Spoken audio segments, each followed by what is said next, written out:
Ok, meus amigos, vamos responder aqui os associados aqui, JW. Ele usou aqui o livro de Lucas, capítulo 16, verso 16. E ele diz aqui que os profetas foram até João, ok? Esse é o argumento que ele está usando. Então nós vamos responder aqui. Esse vídeo talvez fique um pouquinho longo, mas vai ser um estudo legal. Se você quiser me acompanhar, vamos então aqui dar uma resposta aqui ao JW, beleza? Sobre esse texto de Lucas, capítulo 16, verso 16. Vamos lá. A gente sabe que a maioria dos cristãos milita hoje sobre diversas bandeiras, todo mundo sabe isso é lógico, ok? E muitos combatem a lei de Deus e admitem que essa lei ela findou na cruz. Inclusive tem outros textos, e é com base nesses outros textos que nós vamos então argumentar Lucas 16:16, e também começando afirmando que não existe Bíblia para combater a própria Bíblia. Então quando você usa um texto para combater uma verdade existente, você já sabe que a interpretação ela realmente não está correta, ok?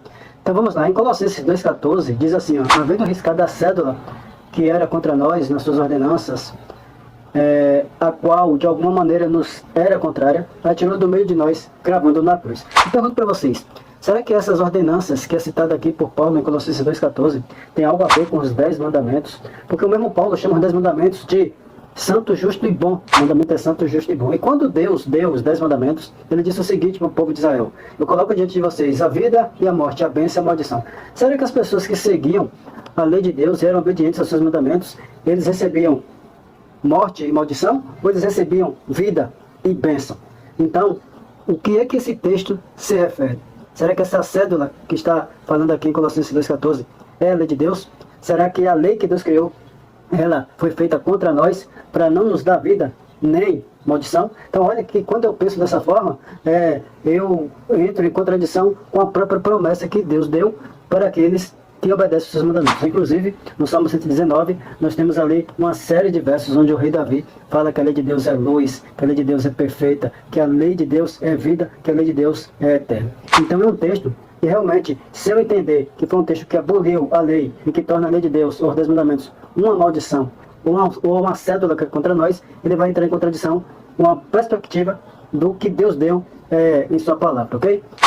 Há também o livro de Gálatas 3,16, que diz que a lei durou até a posteridade, que é Cristo. Então muitos usam esse texto para dizer que a lei dos 10 mandamentos foi abolida. Outros afirmam que o fim da lei se deu com o advento de João Batista, que é exatamente o texto de Lucas, capítulo 16, verso 16. A lei e os profetas duraram até João. Pergunta é o que é que Jesus quer dizer com isso? Uma coisa que a gente nota aqui, por que eu citei esses 3 textos? Porque eles são usados justamente para dizer que a lei foi abolida. Mas a pergunta é, as pessoas que são adeptos da lei, da abolição da lei de Deus, desculpem, eles sequer chegam a um acordo, né, para saber de fato qual período que de fato a lei de Deus foi abolida. Se houve 3 abolições intercaladas no tempo, qual deve ser a correta e qual é que o crente deve se basear para afirmar sua fé? Então observe que nós temos que entender e interpretar a palavra de Deus corretamente. A coluna basilar para uns é que foi até João e para outros findou com Jesus. Como é isso?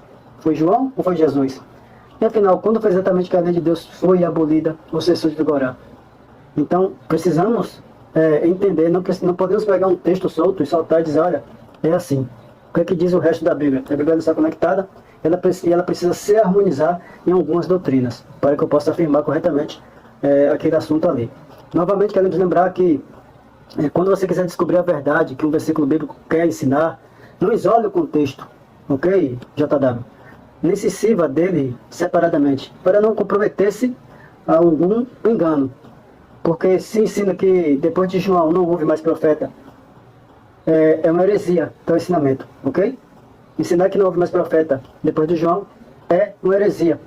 E eu vou dar alguns exemplos aqui agora. Por isso que eu falo, os textos têm que se harmonizar com o resto da palavra de Deus.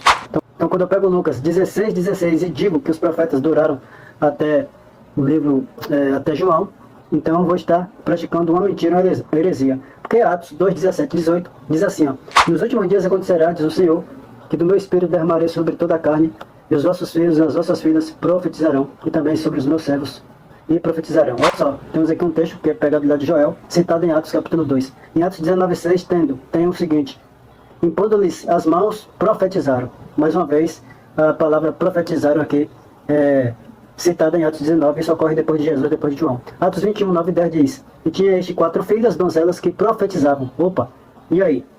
E tem também o restante do texto que diz: e demorando-nos ali, chegou da Judeia um profeta com o nome Agabo. Espera aí, não disse que não tinha profeta depois de João?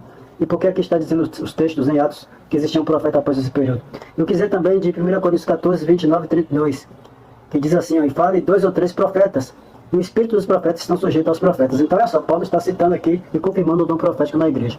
Então, pela leitura desses textos, no Novo Testamento fica comprovado, Fica comprovado que depois de João Batista houve profetas. Então, não existe imagem para dizer que não houve profeta. Então, quando eu falo que não houve usando Lucas 16:16, eu estou praticando uma heresia. Quanto à existência e a permanência da lei de Deus, após João, é evidente a afirmação, Porque a lei e os profetas duraram até João. Então, quando você pega esse texto, você vê agora Jesus conversando com o jovem rico e dizendo para o jovem rico: guarda os mandamentos. Espera aí, Mateus 19, 17. Como é que Jesus está mandando o jovem rico guardar os mandamentos se você está dizendo que durou até João? Então, Jesus não precisava falar isso para ele.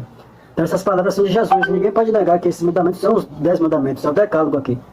Aí, porque Jesus definiu dizendo para o jovem: não matarás, não cometerás adultério, não furtarás, não dirás falso testemunho, honra pai e tua mãe. Mateus 19, 18 e 19.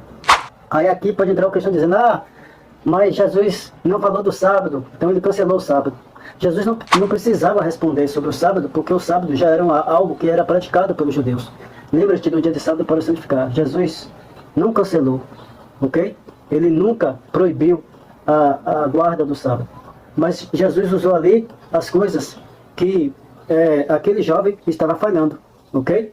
Então, quando você estuda esse livro, Jesus não ia falar do sábado, porque o sábado era algo que estava intrínseco ao povo judeu, ok? Então, observe que a Bíblia não dá margem para o fim das profecias, nem para o fim da lei, ok? Então, está muito claro na Bíblia. E como eu disse no princípio, se Deus deu os mandamentos para ser vida e bênção, ok? Como é que agora eu vou dizer que a lei é uma maldição? É uma cédula, que nos prende ao pecado, seja algo que for. Não é isso. Então, não há nenhuma evidência de que a lei de Deus tenha sido realmente abolida e que os profetas tenham durado até João. Inclusive, Apocalipse diz: aqui está a perseverança dos santos, os que guardam os mandamentos de Deus e têm o testemunho de Jesus. Quando você vai lá em Apocalipse, o testemunho de Jesus é o espírito de profecia. Então, a característica do povo de Deus do tempo do fim é o espírito profético. Não havendo profeta, o povo se corrompe. Então, Jesus disse que haveria falsos profetas no tempo do fim. Se existem falsos, isso quer dizer que existem verdadeiros. Então, os profetas durarão até o fim dos tempos. Ok? Deus te abençoe e até o próximo vídeo.